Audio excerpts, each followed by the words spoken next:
at the end of the day, I'm a realist. Right. Just because I lost my baby don't mean other kids ain't coming. Right.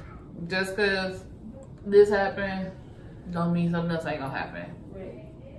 It just is what it is. I just gotta live with it. I just wanted a way for people to see, hey, this is real life. You don't have to be silent about it.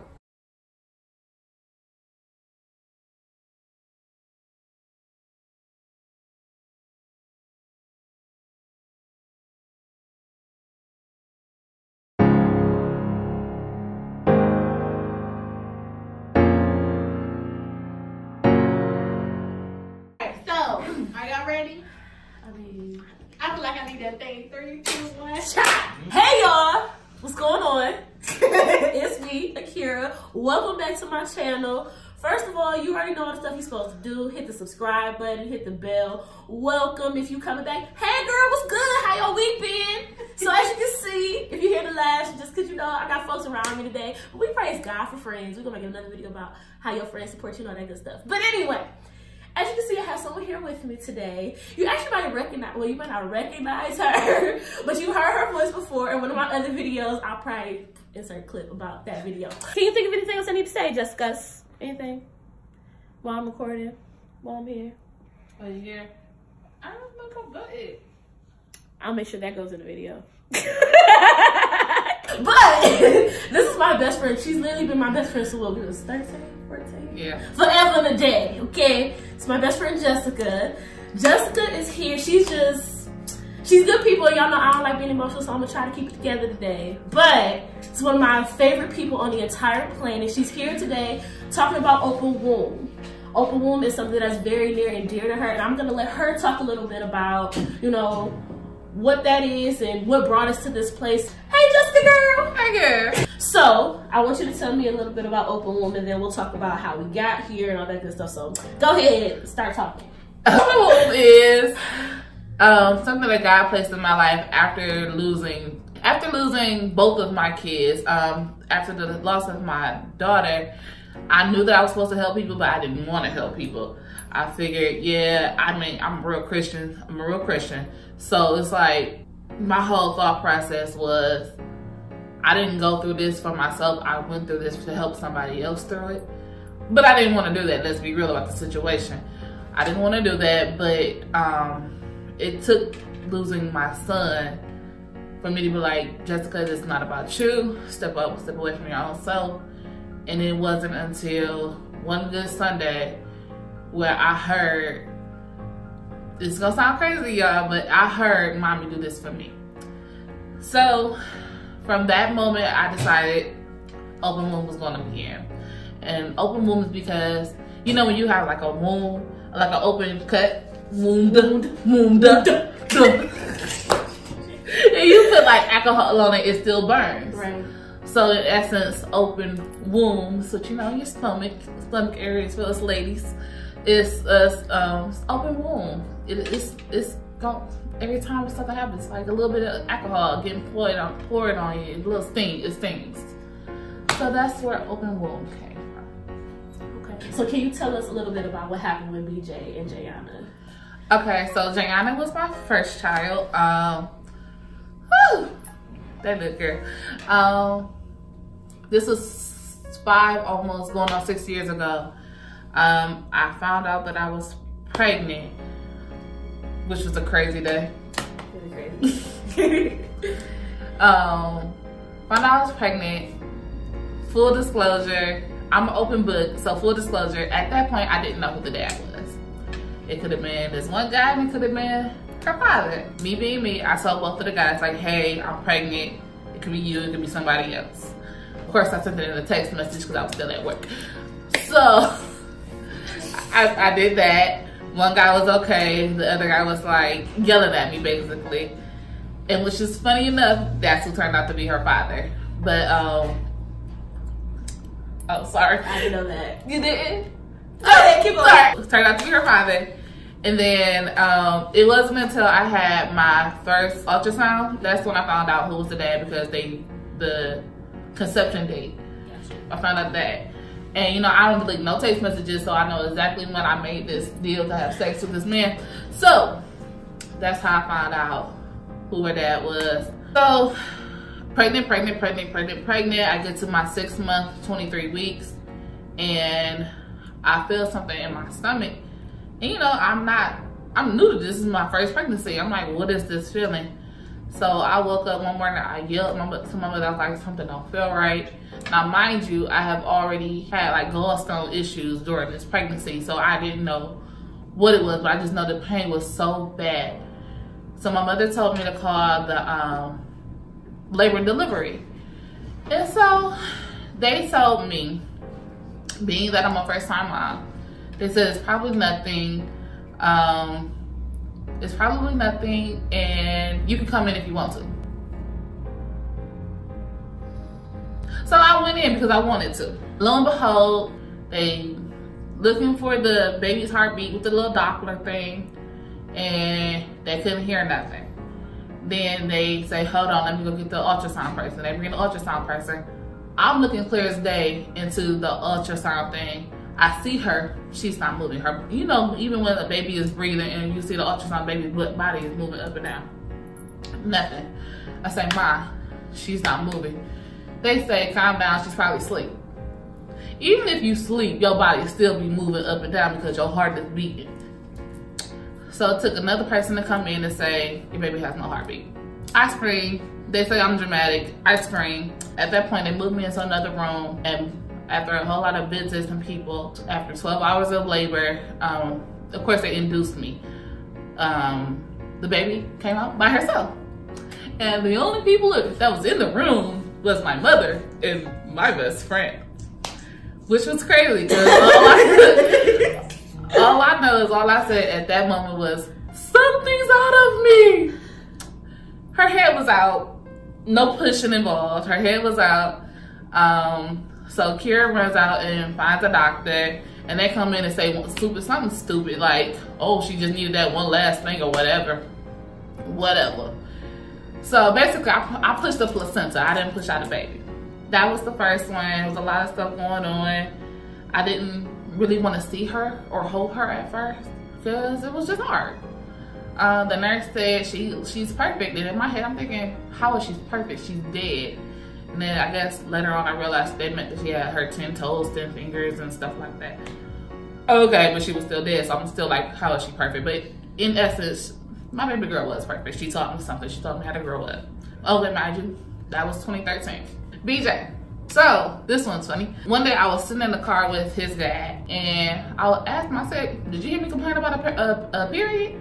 He said, no. I said, okay. So it took me a whole month to actually go to the hospital after that situation. And it was only because I had strep throat. They told me that I had strep throat. I was pregnant and had some other stuff going on. I was like, okay. This was me thinking God gave me a second chance at bringing life in the world. Mind you, I had a lot of issues with his dad at the time. Like a lot of issues to where we're not even talking 2 years down. Basically, I went in for a doctor's appointment, and the same thing that happened to my daughter was getting ready to happen to my son. They called it enough time that I had to do an emergency C-section. I didn't know what was going on. I was crying. I was looking for my mother. Couldn't find my mother. She was downtown at the courtyard or something. Not courtyard. I was so old. So basically, that day was really, really crazy. I ended up having a C-section, and he was born, I don't know, about 6, 7 o'clock. And by God's blessing, he made it. He made it. And then after that, he gave me 34 wonderful days. I was in the hospital every single day. I never missed a round. Even when I had my doctor's appointment set up, I had his dad video chat me while I was coming from my doctor's appointment, coming back to the room to be with the rounds. It was crazy. I never wanted a second away from him. After so many good days, he had that one bad day where his kidneys stopped working on him. And from that moment, after they resuscitated him a couple of times, I had to make the pimp decision. I didn't mean to say pimp decision. Infiltrated my brain cells. That's what I was saying. Infiltrated my brain cells. I had to make the decision to let him go. After I held him in my arms, we passed him over to his dad, and that's where he passed away, his dad's arms. And those are my experiences. I had to let go of a baby that passed away inside of me, and I also had to let go of a baby that I had 34 days with. Whew. It's a lot, I know. So what do you wish you would have heard from people, your support system around that time? Like, how could we have better supported you during those times? Honestly, I felt like at that time I had the best support system. And I say this because with BJ, whose name is really Jayon, my kid's name is Jayana and Jayon. With BJ, I would be at the hospital knowing that I can't eat. I mean, knowing that I should eat because I just had this C-section. Right. There are literally people making me eat. When after I had him, I did not want any Percocet, which was given to me because I didn't want to be out and I needed to make clear, conscious decisions about my son's health care. Right. There are people who made me like, hey, yo, sit down, take a shower, so get some rest so you can be better for him when you get up. Right. So like I had, you know, like my mom, my dad was still alive at the time. You, my other friend, it was just like non-stop check-in. With my daughter, same thing. I just remember me leaving the hospital, and I want to say the worst thing for people who have lost a baby is when you go in a hospital with a baby and they like with a box. They give you this nice little remembrance. Whatever. There we go. Thank you. They give you this That's box. our producer. We famous. Out here now. They give you this. Say the word again. Memorabilia. Now Box. That might be wrong. But it's strongly right in my head. So they give you this box, and it's like, what I'm supposed to do with this? My arms felt so empty leaving the hospital. I remember coming home after my mom dropped me off, coming home, and I just sat on my couch and I cried, and I just cried, and I just cried. And all I remember is my dad just coming sitting next to me, just letting me cry and cry and cry. So I was just like, it's not too much that I needed, because even though my brain was scattered, and at that time, even out, I still had trust in God, because I remember the first thing I said once I calmed down, it was, I don't know everything, but Lord, I still trust you. So something that you said was, in your particular situation, is the people around you played their position perfectly. Mm-hmm. I mean, obviously people grieve differently, but how do you think people who are in that supportive role, like what would you suggest would be the best stance for them to take in those times when something like that happens, especially since it's so unexpected? Right. Most times. Just be there. Honestly, because at the end of the day, you don't want to upset the grieving person. Exactly. So if you just in the middle of just sitting here, and if I have something to say, I'll say it, but it may be awkward for other people. Sometimes we don't need your words, we just need your presence. That's good. And I feel like I'm really good at just sitting there, because I don't be knowing what to say, because I'm so uncomfortable. I don't be knowing what to say. I'm very good at just sitting and be like, yo, if you want to pray, you want to scream, whatever it is, we'll just do that. So, being a Christian and not being married during this time, do you feel like any of this happened? Did you ever think about it like God is punishing me, or did you ever take it that way? At first I did. With both pregnancies or just with Jayana? It was a moment with the second one, but okay. The first one, yeah, I did. Because not only was I just wilding out here in these streets, I was also transparent moment. I was also drinking at the time, drinking a lot, because I had like just graduated college. No, because I thought I had just graduated college, so a whole nother semester to go. And I was wilding. So at first I thought like, oh, it's not this. I felt like that because I love kids. Right. And if anybody knows that, like, I know God knows that, like, why would he do this to somebody who has a passion for kids, especially babies? So I didn't feel like that. So what did you do to get past that? Because obviously God is not a God to, I believe, you know, stuff happens, but God is not cruel like that. You know what I'm saying? I don't feel like God would do. So how did you get past that thought or those feelings? Or have you gotten past those feelings? I have gotten past those feelings. I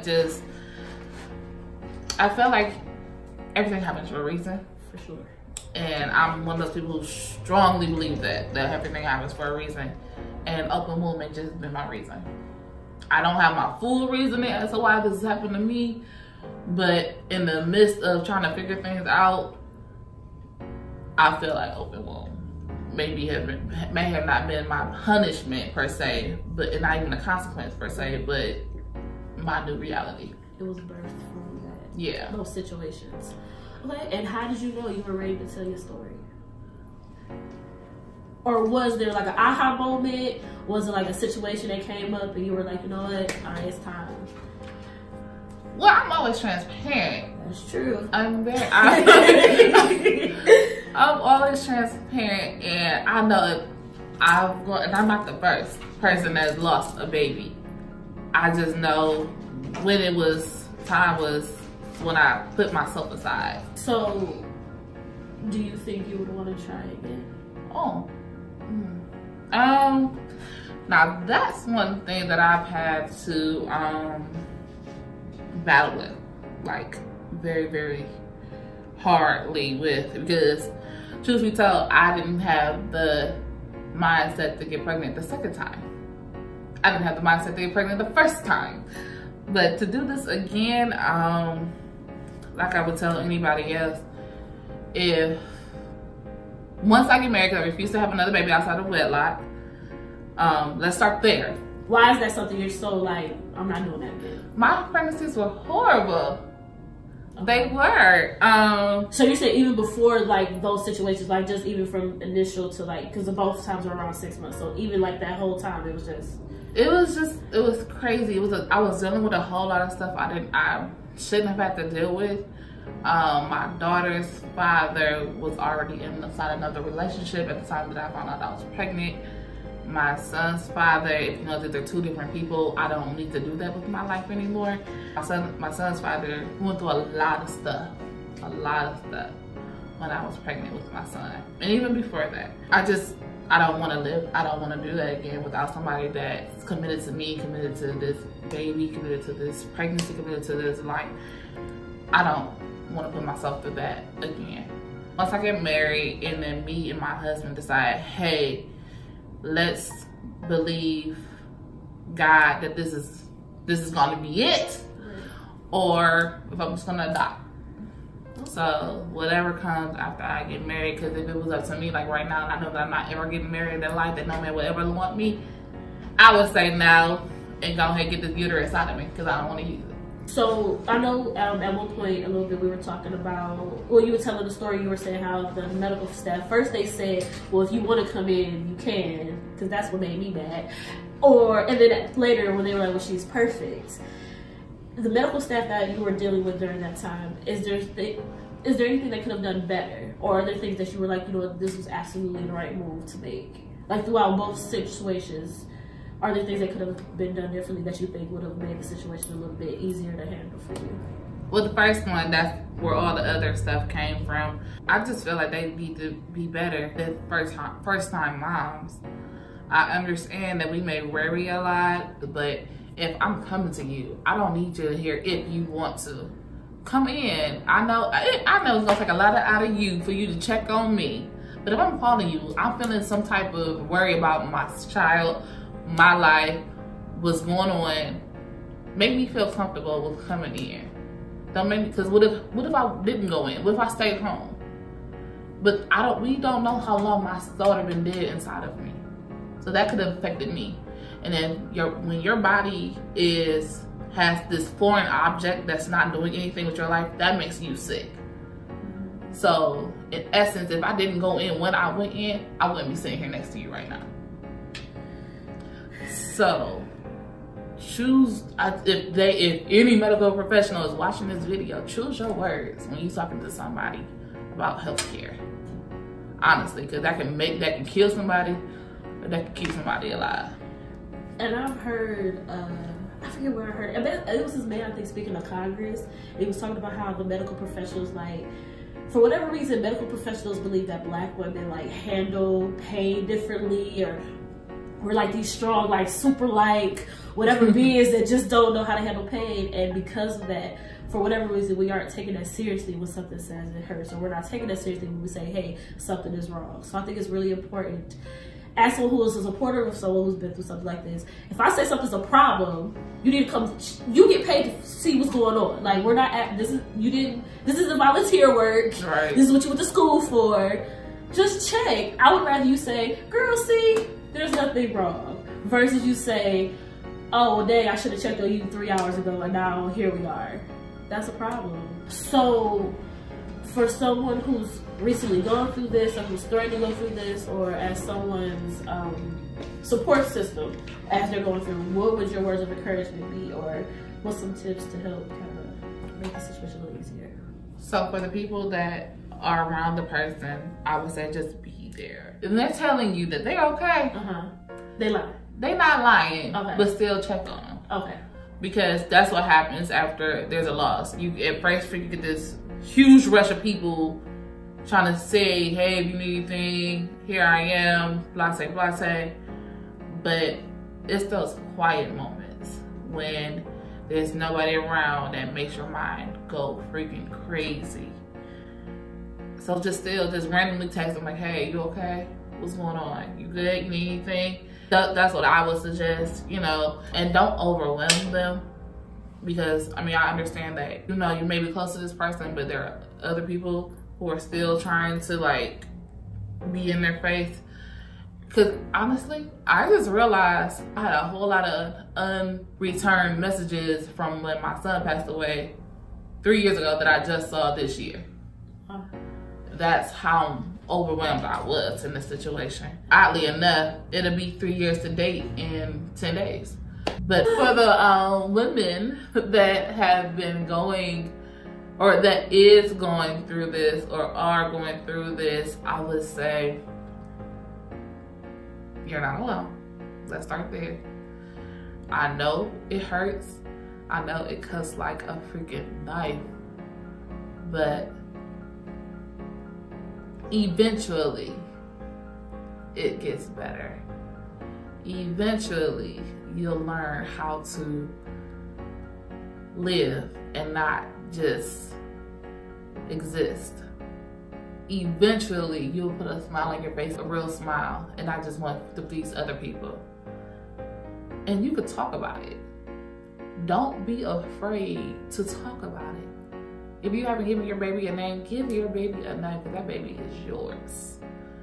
I talk about mine all the time, like they still here, making new memories. And I still smile at the fact that I had a kid. I have 2 kids that came out of me.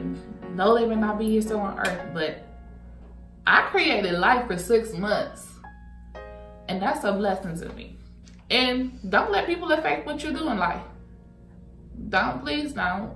Because there are a lot of people that's gonna question you, like, questions I get all the time. Why are my kids my screensavers? Because they my kids, they came out of me. Don't let nobody change who you are, and don't. And if you're like me, one thing I would never do is let my child's memory die. Neither one of them. And I'm still gonna celebrate them. Like, always. Even if the Lord blesses me a long time from now, another child, they will know they had an older brother and sister. I just want to thank you for coming and talking and sharing and all that good stuff. I appreciate it. I know it's going to help a lot of other people, so I'm thanking you for them. And y'all should be thanking her in the comments too. Amen. Openwomb is every 4th Thursday at 8555 Hough Avenue from 5 to 7. Now, Openwomb is under an organization called To Be Nurtured. I'm going to put the website down in the description box. I'll also try to put it here. If you have any questions about just women's stuff in general, To Be Nurtured is where you need to go. If you got some stuff you need to talk about, To Be Nurtured is the plug, okay? So anything that you need women related, as far as like a support system, just a community that will make you feel like, girl, you're not crazy, you're not tripping. Here's some more women who feel exactly how you feel. We're gonna work through this thing together. To Be Nurtured is the spot to go to. So all of that will be down in the description box. Again, I just want to thank you for coming to share your story. I appreciate it. I don't always talk about my stuff, but she know my stuff, and her being bold and open and honest with her stuff makes me feel better about my stuff. So I appreciate you. She give me that face because she want me to say it, but I ain't gonna say it. Okay, if you read my blog, then you already know. That means you should be going over to my website because it's already on my blog. Thanks. Amen.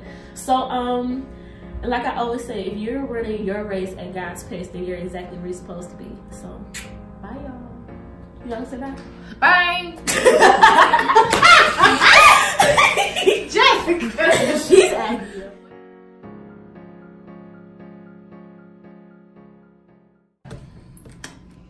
You still gotta kind of look at the camera still. You want me to hold it up, actually? I would. You understand? You want to say producer? We fancy. We got a producer now, child. We fancy.